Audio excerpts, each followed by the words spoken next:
Irmãos e irmãs, a paz do Senhor. Bem-vindo e bem-vinda a mais uma edição do programa Escola Bíblica Dominical. Que prazer enorme ter você aqui conosco mais uma semana para darmos continuidade ao estudo da santa e gloriosa Palavra do Senhor. Espero de todo o meu coração que tudo te vá bem em tua casa, com a tua família, com o teu emprego e em tua igreja. Obrigado pela confiança e vamos juntos hoje aprender mais da Palavra do Senhor. Bem-vindo, bem-vinda, o programa Escola Bíblica Dominical já está no ar. E nossa lição de hoje é a lição de número 9. A lição de número 9 que diz: os gibeonitas enganam Josué. O nosso texto do dia está em Efésios capítulo 5, versículo 15, que diz: Portanto, vede prudentemente como andais, não como nécios, mas como sábios. A síntese e o resumo de nossa lição nos diz: precisamos estar vigilantes quanto àqueles que, com artifícios mentirosos, tentam nos fazer abandonar a nossa fé.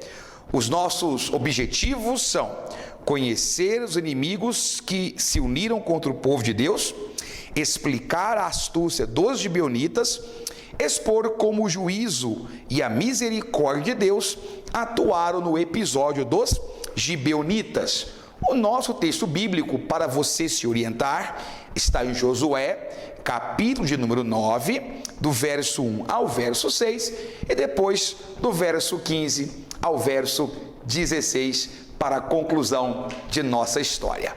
E nós estamos diante de um episódio bastante interessante e com profundas lições práticas para o nosso dia a dia. Estamos num capítulo em que o povo de Israel está em êxtase, está em alegria. Eles acabaram de derrotar uma segunda cidade-estado na conquista da Terra Santa. Já haviam vencido Jericó e agora acabavam de ter vencido a cidade de Ai. E se preparavam para outras batalhas. A Bíblia diz que com essas duas vitórias, a fama de Israel como exército se espalhou como fogo em rastilho de pólvora. Claro que essa é uma comparação minha. E os reis dos cananeus, ou os reis cananeus, ficaram extremamente preocupados com o que viria pela frente. Israel já havia vencido os reis de Og e Bazã, que estavam do lado de lá do Jordão, e agora havia obtido uma vitória estrondosa diante de duas cidades fortemente equipadas. Eles sabiam que havia um forte risco de fracassarem diante de Israel e diante do Deus de Israel, que, claro, era o segredo da vitória daquele povo. Um desses povos, que eram chamados de gibeonitas, resolveu fazer uma estratégia diferente. Ao invés de fazer o que todos os outros povos, outros reis daquelas bandas do Jordão haviam feito, que eram se aliar militarmente para desafiar o povo de Israel, as cidades do povo de Gibeá, chamadas de cidades gibeonitas, resolveram agir de uma forma um pouco diferente. Resolveram tentar enganar o povo de Deus através das aparências. Nós somos seres humanos e, como seres humanos, nós somos movidos por dois grandes elos. O primeiro elo são os nossos sentidos. Nós nos pautamos por nossos sentidos, nos orientamos por ele. A sinestesia é muito importante para o ser humano. Pense comigo, nós estamos diante de um cenário em que você tem a sua audição, a sua visão, o seu olfato, o seu paladar, tudo, o seu tato, tudo isso cooperando para que você construa uma imagem do mundo que te cerca e que te possibilite também fazer julgamentos. seja eles julgamentos bons ou ruins. Por outro lado, o ser humano possui um segundo elo, que são os sentimentos. Os nossos sentidos, a capacidade de processar imagens, gostos, cheiros externos, faz com que isso afete profundamente o nosso interior. E o reflexo disso são os sentimentos que são gerados. Nós sentimos raiva por algum absurdo que nós presenciamos ou escutamos. Nós sentimos medo por algo que nos cerca ou que prevemos. Nós sentimos amor perante algo que nós vemos. O que os olhos não veem, já diz o ditado, o coração não sente. Israel não era diferente. Israel também tinha sentimentos e tinha os seus sentidos. E o povo de Gibeá, os gibeonitas, sabiam disso. Então eles resolvem experimentar isso, porque conheciam também a fama de misericordioso de Deus para com o seu povo e sabiam como afetar esse ponto. Então eles montam uma estratégia. Qual é a estratégia que o povo de Gibeá faz?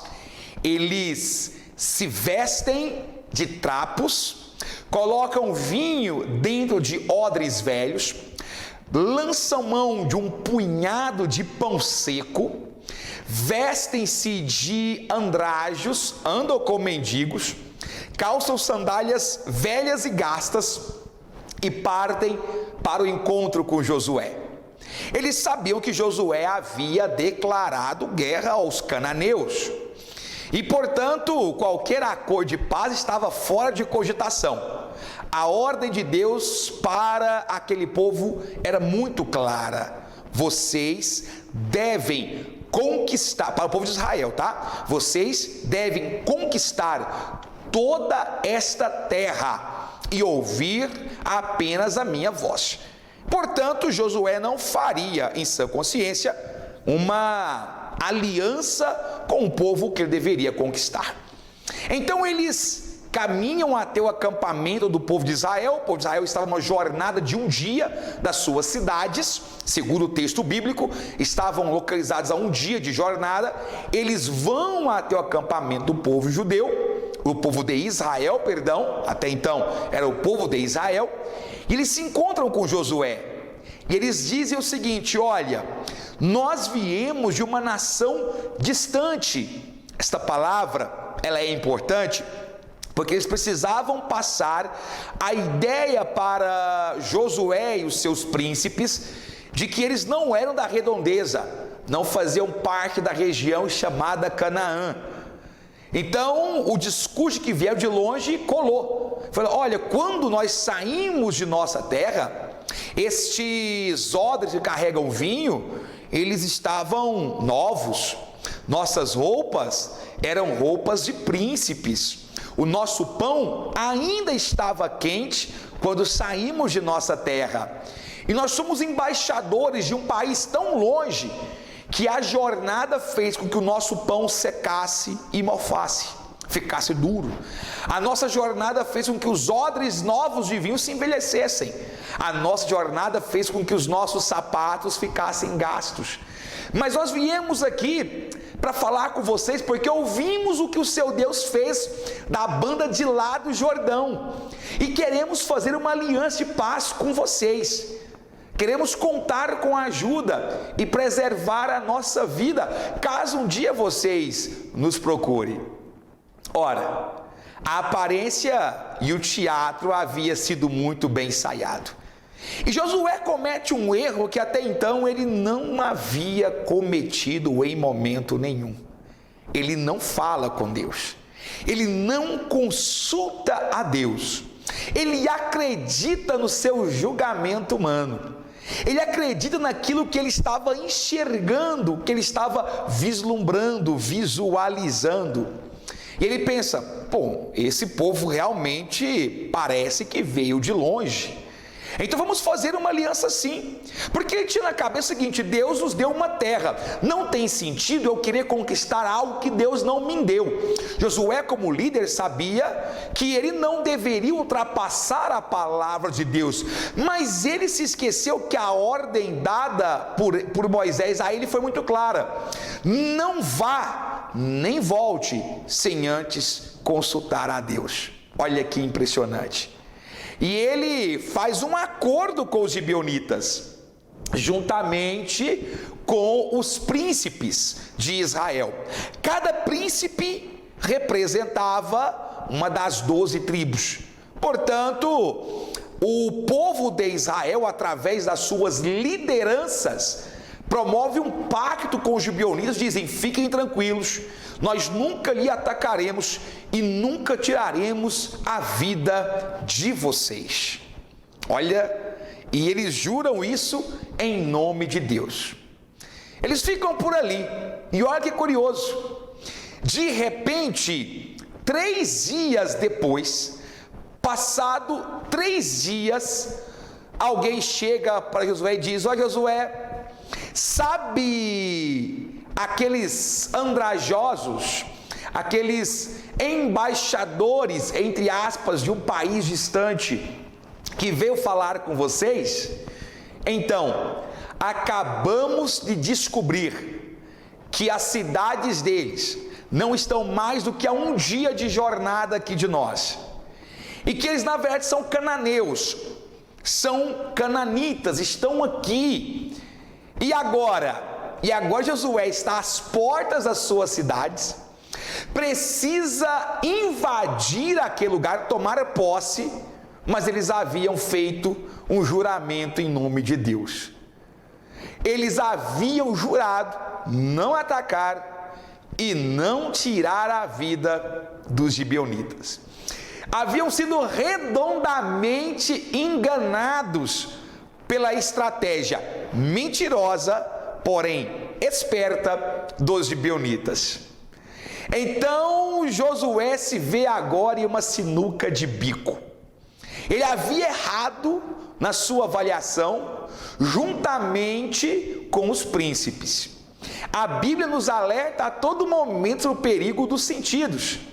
Nós veremos mais à frente, por exemplo, o caso de Samuel, que quando vai escolher um novo rei para Israel, começa a querer escolher de acordo com a beleza, com o porte físico, com o semblante atlético, e Deus diz a Samuel: não olhe, não unja, porque não é esse a quem eu escolhi como rei, porque você olha com o olhar externo, mas eu enxergo o interior, eu vejo a intenção do coração. Olha que coisa profunda. Então Josué percebe o equívoco que ele havia feito por confiar em seus sentidos. A Bíblia diz que há caminhos que para o homem parecem caminhos certos, mas o seu fim são caminhos de morte. O julgamento humano, ele é passível e sujeito a muitas falhas, justamente porque as aparências são utilizadas e urdidas por Satanás para prejudicar os seus servos, para nos enganar. Quando se diz que entre nós há lobos em pele de ovelhas, a expressão pele quer dizer algo externo, justamente nos alertando para aquilo que tem uma aparência de bondade, de benevolência, de benignidade. Quando diz que nós precisamos ficar atentos, porque os pensamentos de Deus não são os nossos pensamentos, nem os caminhos de Deus são os nossos caminhos, está deixando bem claro que o julgamento estético do homem, ele falha. Não é à toa que uma das estratégias de Satanás é semear o joio junto ao trigo, porque não são a mesma coisa, e há diferenças entre eles, mas um olhar mais disperso e menos atento pode ser enganado, porque o joio tem uma leve aparência com o trigo. Portanto, meu irmão, minha irmã, a primeira lição que o equívoco de Josué nos dá é: não confie nas aparências. Não faça escolhas ou julgamentos meramente alicerçados na sua escolha. Você é homem, você é mulher, a sua situação é uma situação de humanidade e você não tem a capacidade de olhar por dentro das pessoas. É por isso que um dos principais aspectos do fruto do Espírito que nós precisamos ter é o discernimento. O que é o discernimento? É a capacidade de separar o que é a aparência do que é a essência. É a capacidade de separar aquilo que parece, mas não é, daquilo que realmente é genuíno. Peça a Deus o Espírito Santo para que você tenha a capacidade de não confiar em seus sentidos, mas ter discernimento do Espírito para fazer a melhor escolha e para saber o que é e o que não é de Deus. A segunda lição que esse episódio nos traz é o fato de que Josué se esqueceu de uma lição crucial: consultar a Deus para fazer a escolha. Nós precisamos entender que em todos os nossos projetos e em tudo aquilo que nós vamos fazer, precisamos consultar ao Senhor para saber se é a vontade dEle, para saber se estamos no caminho certo, se não iremos errar por petulância, por desobediência ou simplesmente por péssima escolha. Existem muitos irmãos e irmãs que apresentam uma derrota, que apresentam um tropeço, porque se esqueceram de consultar ao Senhor. Quando dizemos entregar a nossa vida a Deus, isso não é uma mera figura retórica, isso não é um mero devaneio lexical, de forma nenhuma. Na verdade, quando falamos em entregar nossa vida a Deus, estamos assumindo um compromisso de em tudo consultar ao Senhor, nos menores aspectos de nossa vida, e saber se é a vontade dEle ou não. Mas não é a vontade permissiva, porque Deus também não é um Deus que vai teimar com a tua decisão, mas a vontade perfeita, a vontade soberana, aquela que nos faz confiar que estamos trilhando o melhor caminho. Os apóstolos, a igreja primitiva, encararam tudo o que encararam, porque tinham convicção de que estavam seguindo a vontade de Deus.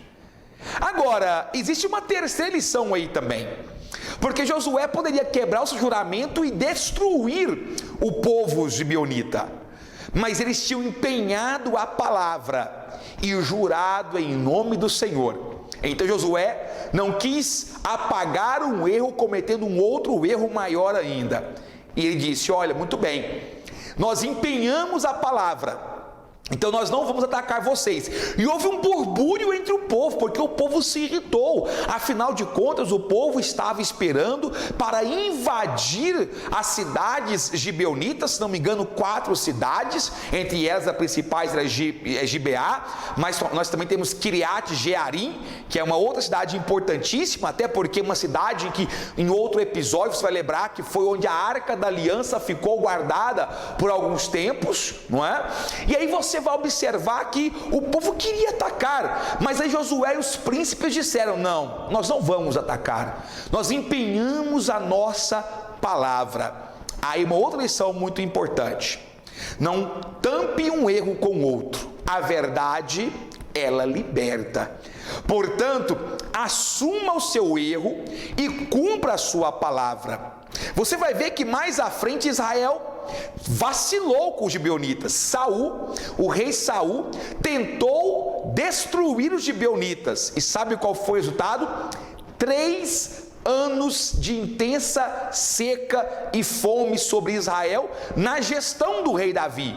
Quando Davi consulta a Deus, Deus diz assim: olha, não está vindo chuva sobre a terra, porque uma palavra que foi empenhada por Josué e os príncipes lá atrás não está sendo cumprida. Saul não cumpriu. Veja bem, o erro de um líder fez toda a nação perecer. Outra lição importantíssima: há um peso muito grande sobre as lideranças, porque o erro de um líder reflete em todos os seus liderados. Era um pecado da nação. E você vai ver que o desfecho disso foi trágico, para que a chuva e a seca terminasse. Os gibeonitas exigiram 7 filhos da casa de Saul para que fossem mortos, e assim Davi o fez. E uma das cenas que me corta mais o coração é porque ele pega 2 filhos de Rispa e os mata. Aliás, os gibeonitas os matam enforcados, e eles não deixam tirar os corpos. E Rispa, que era a mãe de 2 dos filhos, faz uma vigília ao redor dos corpos dos filhos, para que as feras do campo, para que as aves não comessem os corpos em decomposição. Quando Davi escuta aquilo, Davi diz: está errado isso, precisamos honrar a memória de Saul e de seus descendentes. E ele faz um funeral, tanto para Saul e Jonatas, quanto para os seus filhos. Mas olha onde a extensão do erro de Josué foi chegar. Olha onde o erro de Josué chegou. Então, claro, Josué no erro de Josué de fazer o pacto, de ser enganado com os gibeonitas, mas o erro também foi de Saul de quebrar a promessa de Josué e os príncipes. Mas naquele momento, Josué e os príncipes não quebraram o juramento, ficaram firmes. E aí Josué diz: olha, muito bem, mas vocês irão servir como rachadores de lenha e como carregadores de água, serão nossos servos. E Josué disse: eu vos amaldiçoo. Mas olha que coisa interessante, Josué diz: eu vos amaldiçoo e sereis carregadores de água e rachadores de lenha, até para se cumprir a profecia de Noé lá em Gênesis. Porque os cananeus são descendentes de Canaã, que vem de Cã, o filho amaldiçoado de Noé. Já os israelitas são descendentes de Sem, por isso são chamados de semitas. E Noé disse: Canaã servirá a seus outros irmãos. Era uma maldição, mas olha como Deus é misericordioso. Eles começaram a servir aonde?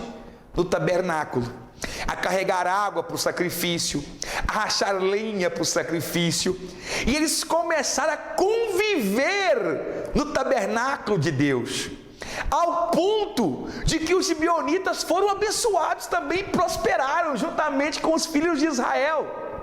Deus é um Deus misericordioso para aqueles que se aproximam de sua casa. Veja que coisa interessante, olha que impressionante, e aqui fica uma lição. Quando se assume um erro, quando se erra, mas se assume esse erro, a misericórdia de Deus desce sobre aquele povo. E a terceira lição que nós temos é: se você recebe um erro, se você pratica um erro, mas se arrepende, ou assume esse erro e o confessa, você alcança misericórdia.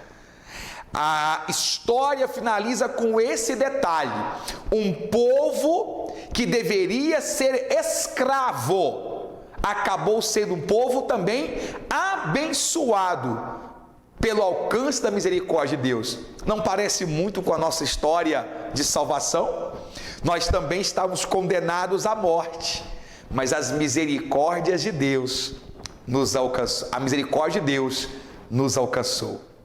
A história de Josué e de Gibeá e dos gibeonitas nos traz essas lições que eu acabei de pontuar aqui para os irmãos. Consulte a Deus, busque ao Senhor, tenha certeza da que decisão que você está tomando tem o aval de Deus e tudo dará certo. E segundo, creia que as misericórdias do Senhor alcançarão a sua vida. Que Deus em Cristo Jesus te prospere e te abençoe sempre mais. Amém.